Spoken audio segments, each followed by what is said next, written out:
നമുക്കിന്ന് നമ്മുടെ മെഷീനിൽ എങ്ങനെ Windows server 2016 operating system install ചെയ്യാന്നുള്ളത് നോക്കാം. അപ്പോൾ ഞാനിവിടെ വെർച്വൽ ബോക്സിന്റെ സഹായത്തോടെയാണ് ഈ ഓപ്പറേറ്റിംഗ് സിസ്റ്റം ഇൻസ്റ്റാൾ ചെയ്യാൻ വേണ്ടി പോകുന്നത്. ഇപ്പോൾ വെർച്വൽ ബോക്സ് എന്ന് പറയുന്നത് ഒരു വെർച്വലൈസേഷൻ സോഫ്റ്റ്വെയർ ആണ്. ഈ സോഫ്റ്റ്വെയറിന്റെ സഹായത്തോടെ നമുക്ക് നമ്മുടെ മെഷീനിൽ multiple instances of operating systems install ചെയ്യാൻ വേണ്ടി സാധിക്കും. ഒന്നിലധികം ഓപ്പറേറ്റിംഗ് സിസ്റ്റം ഇൻസ്റ്റാൾ ചെയ്യാൻ വേണ്ടി സാധിക്കുമെന്ന് വളരെ സിമ്പിളായിട്ട് മനസ്സിലാക്കുക. അപ്പോൾ അതിനായി നമ്മൾ വെർച്വൽ ബോക്സ് സോഫ്റ്റ്വെയർ നമ്മൾ ഓപ്പൺ ചെയ്യുകയാണ്. അപ്പോൾ വെർച്വൽ ബോക്സ് സോഫ്റ്റ്വെയർ ഓപ്പൺ ചെയ്ത് കഴിഞ്ഞാൽ ഇത്തരത്തിലുള്ള ഒരു ഇന്റർഫേസ് നമുക്ക് ലഭ്യമാകും. അവിടെ നമ്മൾ ചെയ്യേണ്ടത് ആദ്യമായിട്ട് ന്യൂ എന്ന് പറയുന്ന ആ ബട്ടൺ ക്ലിക്ക് ചെയ്യുക. അപ്പം ന്യൂ എന്ന് പറയുമ്പോൾ നമുക്ക് പുതിയൊരു ഓപ്പറേറ്റിംഗ് സിസ്റ്റം ക്രിയേറ്റ് ചെയ്യാണ് ആദ്യം ചെയ്യേണ്ടത്. അപ്പോൾ അത് നമുക്ക് ഓപ്പറേറ്റിംഗ് സിസ്റ്റത്തിന്റെ പേരും മറ്റും ഇവിടെ പറഞ്ഞു കൊടുക്കാം. ചിലപ്പോൾ നിങ്ങൾ ഓപ്പൺ ചെയ്യുമ്പോൾ ഇത് ഗൈഡഡ് മോഡിലായിരിക്കും ഉണ്ടാകുക. അപ്പോൾ കൂടുതൽ ഓപ്ഷൻസ് കണ്ടുവന്ന് വരില്ല. അപ്പോൾ ഈ ഗൈഡഡ് മോഡിൽ ആണ് നമ്മുടെ ഡയലോഗ് ബോക്സ് എങ്കിൽ നിങ്ങൾക്ക് മിനിമം ഓപ്ഷനുകൾ മാത്രമേ കാണാൻ വേണ്ടി സാധിക്കൂ. അപ്പോൾ നമ്മൾ അവിടുന്ന് നമ്മൾ എക്സ്പേർട്ട് മോഡിലേക്ക് സ്വിച്ച് ചെയ്ത് കഴിഞ്ഞാൽ നിങ്ങൾക്ക് കൂടുതൽ ഓപ്ഷൻസ് കിട്ടും. അപ്പോൾ അതായത് നമ്മുടെ ഓപ്പറേറ്റിംഗ് സിസ്റ്റം നമ്മൾ ഇൻസ്റ്റാൾ ചെയ്യാൻ വേണ്ടി പോകുന്ന ഓപ്പറേറ്റിംഗ് സിസ്റ്റത്തിന്റെ പേര് നമുക്ക് പറഞ്ഞു കൊടുക്കാം. ഇവിടെ ഉദാഹരണമായിട്ട് ഞാൻ വിൻഡോസ് സെർവർ 2016 ഓപ്പറേറ്റിംഗ് സിസ്റ്റം ആണ് ഈ മെഷീനിലേക്ക് ഇൻസ്റ്റാൾ ചെയ്യാൻ വേണ്ടി പോകുന്നത്. അപ്പോൾ നമുക്ക് അതിന്റെ പേരും അതുപോലെ തന്നെ പറഞ്ഞു കൊടുക്കാം. പിന്നീട് അവിടെ നമുക്ക് കാണാൻ വേണ്ടി സാധിക്കുക നമ്മുടെ മെമ്മറി സൈസ്, നമുക്ക് നമ്മുടെ സെർവർ റൺ ചെയ്യാൻ ആവശ്യമായിട്ടുള്ള മെമ്മറി സൈസ് നമുക്ക് ഇവിടെ സ്പെസിഫൈ ചെയ്ത് കൊടുക്കാം. മെമ്മറി സൈസ് ഇവിടെ MB-യിലാണ് പറഞ്ഞു കൊടുക്കുന്നത്. അപ്പോൾ വിൻഡോസ് സെർവർ ഇൻസ്റ്റാൾ ചെയ്യാൻ ആവശ്യമായിട്ടുള്ള മിനിമം റാം മെമ്മറി സൈസ് എത്രയാണെന്ന് നമ്മൾ കണ്ടുപിടിക്കണം. അതിനുശേഷം വേണം നമ്മൾ ഓപ്പറേറ്റിംഗ് സിസ്റ്റം ഇൻസ്റ്റാൾ ചെയ്യാനായിട്ട്. അപ്പോൾ അതിനായി നമ്മൾ വിൻഡോസിന്റെ വെബ്സൈറ്റ് എടുത്തു കഴിഞ്ഞാൽ അവിടെ വിൻഡോസ് മെഷീനുകളെ സംബന്ധിക്കുന്ന മിനിമം സിസ്റ്റം റിക്വയർമെന്റ് നിങ്ങൾക്ക് കാണാൻ വേണ്ടി സാധിക്കും. പ്രത്യേകിച്ച് നമ്മുടെ സെർവറിന്റെ ഹാർഡ്വെയർ റിക്വയർമെന്റ് എന്താണെന്ന് മനസ്സിലാക്കുക. Processor minimum 1 GHz processor 64-bit processor ആവശ്യമായിട്ടുണ്ട്. അതുപോലെ റാം ആണെങ്കിൽ മിനിമം 512 MB ആണ്. പക്ഷേ നമ്മുടെ ഡെസ്ക്ടോപ്പ് എക്സ്പീരിയൻസ് വേണമെങ്കിൽ 2 GB എങ്കിലും മിനിമം റാം നമ്മൾ കൊടുക്കേണ്ടതായിട്ടുണ്ട്. പിന്നീട് അതുപോലെ ഹാർഡ് ഡിസ്കിന്റെ കപ്പാസിറ്റി മിനിമം ഹാർഡ് ഡിസ്ക് എന്ന് പറയുന്നത് 32 GB എങ്കിലും വേണം. സ്മൂത്ത് പെർഫോമൻസിന് more than 32 GB hard disk space നമ്മുടെ മെഷീനിൽ ഉണ്ടായിരിക്കണം. അപ്പോൾ ഈ കാര്യങ്ങൾ മനസ്സിലാക്കിയതിന് ശേഷം നമുക്ക് നമ്മുടെ വെർച്വൽ മെഷീനിൽ നമ്മൾ മനസ്സിലാക്കിയ ഈ കാര്യങ്ങൾ പറഞ്ഞു കൊടുക്കാം. അതായത് നമ്മൾ മെമ്മറി സൈസ്, റാമിന്റെ സൈസ് മിനിമം 2 GB എങ്കിലും വേണം. 2 GB എന്ന് പറയുന്നത് 2 × 1024, അതായത് 2048 MB ആണ്. 1024 MB ആണ് 1 GB എന്ന് പറയുന്നത്. അപ്പം 2 GB വേണമെങ്കിൽ 2048 MB മെമ്മറി സ്പേസ് നമ്മൾ അലോക്കേറ്റ് ചെയ്ത് കൊടുക്കേണ്ടതായിട്ടുണ്ട്. ഇവിടെ അതുകൊണ്ട് ഓൾറെഡി 2 GB തന്നെയാണ് അലോക്കേറ്റ് ചെയ്തിട്ടുള്ളത്. അപ്പം അതിൽ നമ്മൾ പ്രത്യേകിച്ച് മാറ്റങ്ങളൊന്നും വരുത്തുന്നില്ല. അതിനുശേഷം create a virtual hard disk now എന്നുള്ള ഓപ്ഷൻ സെലക്ട് ചെയ്തുകൊണ്ട് നമ്മൾ ക്രിയേറ്റ് കൊടുക്കുകയാണ്. അപ്പോൾ അടുത്ത വിൻഡോയിൽ നമ്മൾ പറഞ്ഞു കൊടുക്കേണ്ടത് ഹാർഡ് ഡിസ്കിന്റെ സ്പേസ് ആണ്. ആ വെർച്വൽ ഹാർഡ് ഡിസ്ക് ക്രിയേറ്റ് ചെയ്യും. നമ്മൾ ഓപ്പറേറ്റിംഗ് സിസ്റ്റം ഇൻസ്റ്റാൾ ചെയ്യാൻ വേണ്ടി പോവുകയാണ്. പുതുതായിട്ടുള്ള വിൻഡോസ് സെർവർ 2016 എന്നുള്ള ഓപ്പറേറ്റിംഗ് സിസ്റ്റം ഇൻസ്റ്റാൾ ചെയ്യാൻ വേണ്ടി പോവുകയാണ്. അപ്പോൾ ആ ഓപ്പറേറ്റിംഗ് സിസ്റ്റത്തിന് വേണ്ടിയിട്ടുള്ള hard disk space, virtual hard ഡിസ്കിന്റെ സ്പേസ് നമ്മളിവിടെ സ്പെസിഫൈ ചെയ്ത് കൊടുക്കാം. അപ്പോൾ നേരത്തെ നമ്മൾ സിസ്റ്റം റിക്വയർമെന്റ് നോക്കിയാൽ നിന്ന് മനസ്സിലാക്കിയത് മിനിമം 32 GB എങ്കിലും ഹാർഡ് ഡിസ്ക് സ്പേസ് വേണം. പക്ഷേ സ്മൂത്ത് പെർഫോമൻസിന് നമ്മൾ 50 GB ഹാർഡ് ഡിസ്ക് നമ്മൾ കുറച്ച് അധികമായിട്ട് 32 GB കൂടുതൽ ആയിട്ട് നമ്മൾ അലോക്കേറ്റ് ചെയ്ത് കൊടുക്കുന്നു. അതുപോലെ തന്നെ storage on physical hard disk, ആ സ്റ്റോറേജിന്റെ ടൈപ്പ് എങ്ങനെയാണെന്നുള്ളതാണ്. ഡൈനാമിക്കൽ അലോക്കേറ്റ് ചെയ്യണോ ഫിക്സ്ഡ് ആയിട്ട് കൊടുക്കണോ എന്നുള്ളതാണ്. അപ്പോൾ അതെപ്പോഴും നിങ്ങൾ ഡൈനാമിക് ആയിട്ട് അലോക്കേറ്റ് ചെയ്യുന്നതായിരിക്കും ഉത്തമം. കാരണം ഡൈനാമിക് ആയിട്ട് ഹാർഡ് ഡിസ്ക് അലോക്കേറ്റ് ചെയ്യുക എന്ന് പറയുന്നത് അർത്ഥമാക്കുന്നത് നമ്മുടെ ഹാർഡ് ഡിസ്കിൽ ആവശ്യമായിട്ടുള്ള സ്പേസ് മാത്രമേ ഓപ്പറേറ്റിംഗ് സിസ്റ്റം എടുക്കുകയുള്ളൂ. ഫിക്സ്ഡ് ആയിട്ടാണ് നമ്മൾ ആ മെമ്മറി കൊടുത്തിട്ടുള്ളതെങ്കിൽ, അതായത് 50 GB-യിൽ 50 GB-യും ഫിക്സ്ഡ് ആയിട്ട് ആ ഓപ്പറേറ്റിംഗ് സിസ്റ്റം യൂട്ടിലൈസ് ചെയ്യും. നേരെ മറിച്ച് ഡൈനാമിക് ആയിട്ടാണ് അലോക്കേറ്റ് ചെയ്തിട്ടുള്ളതെങ്കിൽ 50 GB-യിൽ ഇപ്പോൾ കറന്റ് റൺ ചെയ്യാൻ വേണ്ടി 10 GB-യോ മറ്റോ മാത്രമേ ആവശ്യമുള്ളൂ എങ്കിൽ അത്രമാത്രം മെമ്മറി മാത്രമേ ഓപ്പറേറ്റിംഗ് സിസ്റ്റം എടുക്കുകയുള്ളൂ. അപ്പോൾ അതാണ് ഡൈനാമിക്കും ഫിക്സ്ഡും ആയിട്ടുള്ള വ്യത്യാസം. അപ്പോൾ നമ്മൾ പ്രിഫർ ചെയ്യുന്നത് ഡൈനാമിക്കലി അലോക്കേറ്റ് ചെയ്യാനാണ്. എങ്കിൽ മാത്രമേ ഓപ്പറേറ്റിംഗ് സിസ്റ്റം അതിനാവശ്യമായിട്ടുള്ള ഹാർഡ് ഡിസ്ക് സ്പേസ് മാത്രം ഒക്യുപ്പൈ ചെയ്യും. അതിനുശേഷം നമ്മൾ ക്രിയേറ്റ് കൊടുക്കുന്നു. ക്രിയേറ്റ് ബട്ടൺ ക്ലിക്ക് ചെയ്യുമ്പോൾ നമ്മുടെ പുതിയൊരു മെഷീൻ, വെർച്വൽ മെഷീൻ നമ്മൾ ക്രിയേറ്റ് ചെയ്ത് കഴിഞ്ഞു, സെറ്റ് ചെയ്ത് കഴിഞ്ഞു. അപ്പം അതിന് നിങ്ങൾക്ക് സെറ്റിങ്സിൽ പോയി കഴിഞ്ഞ് കഴിഞ്ഞാൽ നമുക്ക് കൂടുതൽ കാര്യങ്ങൾ നമ്മൾ കൊടുത്തിട്ടുള്ള പേര് ഇവിടെ കാണാം. നിങ്ങൾക്ക് ഒരേ സിസ്റ്റം നമ്മൾ കൊടുത്തിട്ടുള്ള മെമ്മറിയും മറ്റു കാര്യങ്ങൾ, നേരത്തെ കൊടുത്തിട്ടുള്ള മെമ്മറിയും മറ്റു കാര്യങ്ങൾ ഇവിടെ കാണാം.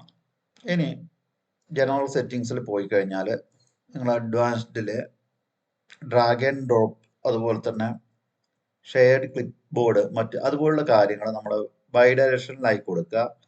കാരണം നമുക്ക് ഹോസ്റ്റ് മെഷീനിൽ നിന്ന് നമ്മുടെ ഗസ്റ്റ് ഓപ്പറേറ്റിംഗ് സിസ്റ്റംസിലേക്ക് ഫയൽസ് കോപ്പി ചെയ്യാനും മറ്റും ഇത് സഹായകരമായിട്ടുള്ള ഒരു സെറ്റിങ്സ് ആണ്.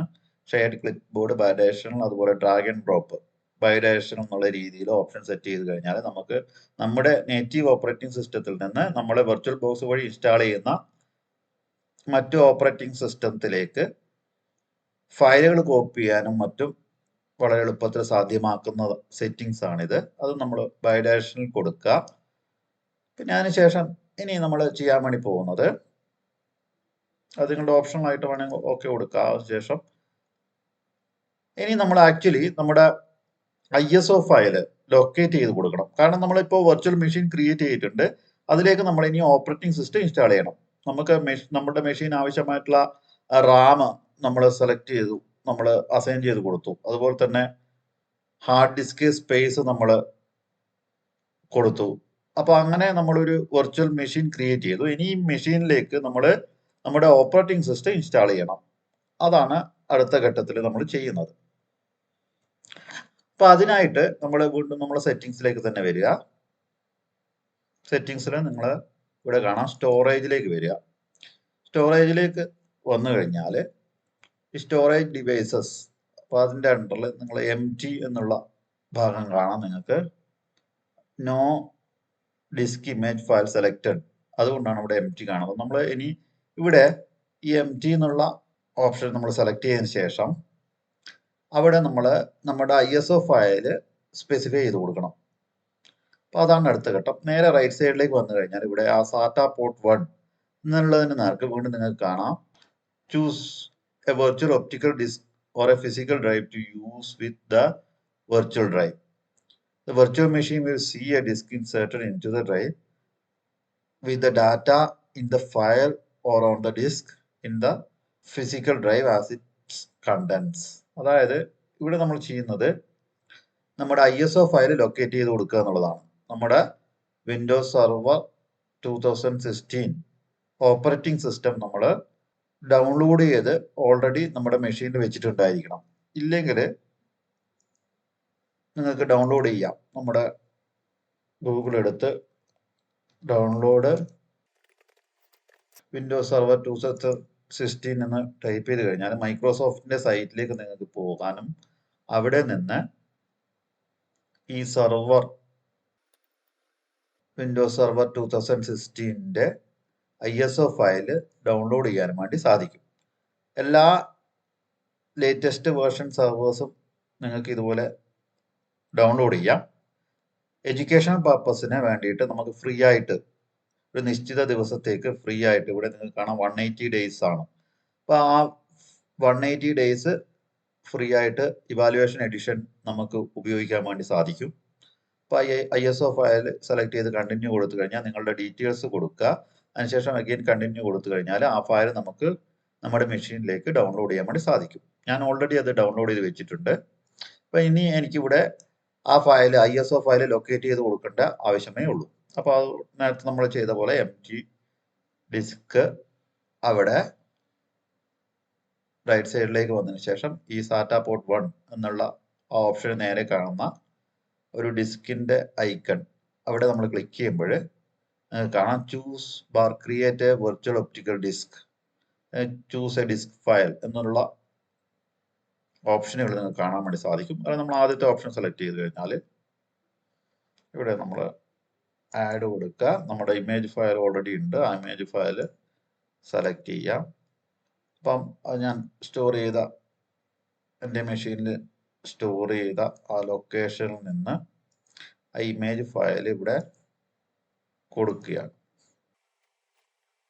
വിൻഡോസ് സെർവർ 2016 എന്നുള്ള ഫോൾഡറിൽ ഞാൻ ഓൾറെഡി ഈ ISO ഫയൽ ഡൗൺലോഡ് ചെയ്ത് വെച്ചിട്ടുണ്ട്. ഡിസ്ക് ഇമേജ് ഫയൽ, ആ ഡിസ്ക് ഇമേജ് ഫയൽ ഞാൻ ഓപ്പൺ ചെയ്യുന്നു, ചൂസ് ചെയ്യുന്നു, അതിനുശേഷം ഓക്കെ കൊടുക്കും.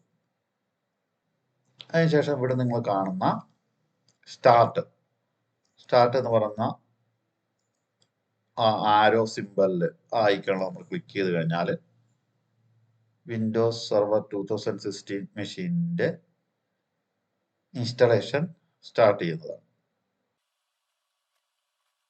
മറ്റേതൊരു ഓപ്പറേറ്റിംഗ് സിസ്റ്റം ഇൻസ്റ്റാൾ ചെയ്യുന്ന അതേ പ്രക്രിയ തന്നെയാണ് Windows server operating system install ചെയ്യാനുള്ളത്.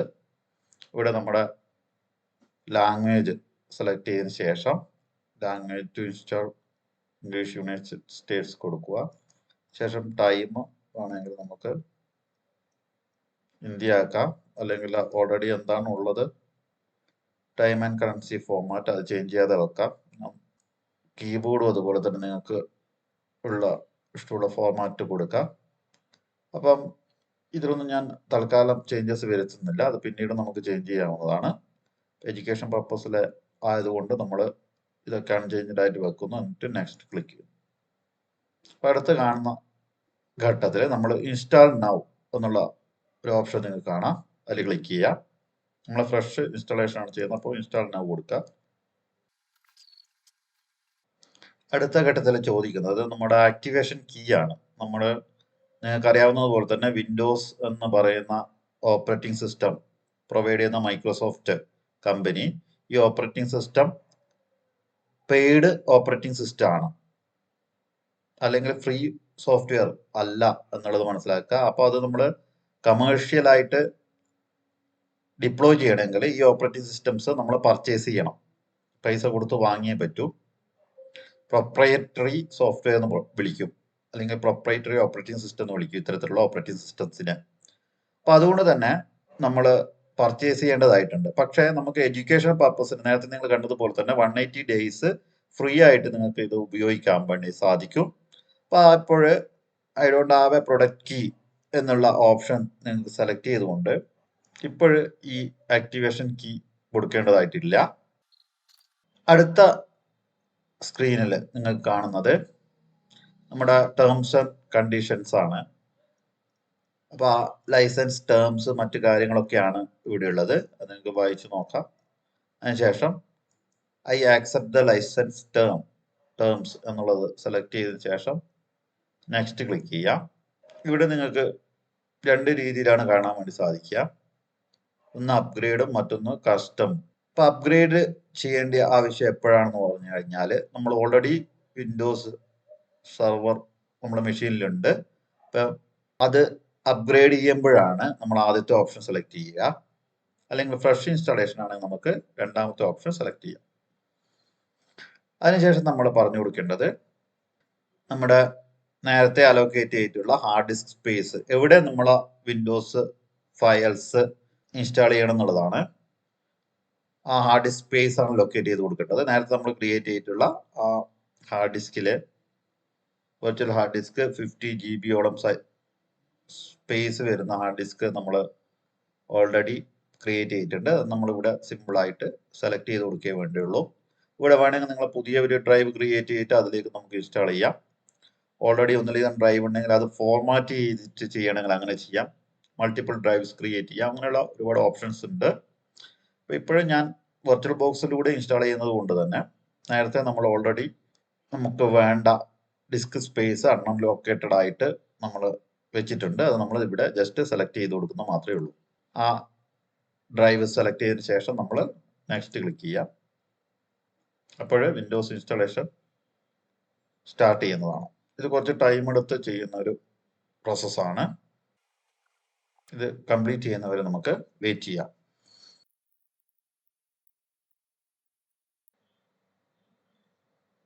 ഇൻസ്റ്റാളേഷൻ കംപ്ലീറ്റ് ആയിട്ട് വിൻഡോസ് റീസ്റ്റാർട്ട് ചെയ്യുന്നതാണ്, റീബൂട്ട് ചെയ്യാണ് നിങ്ങൾ കാണുന്നത്.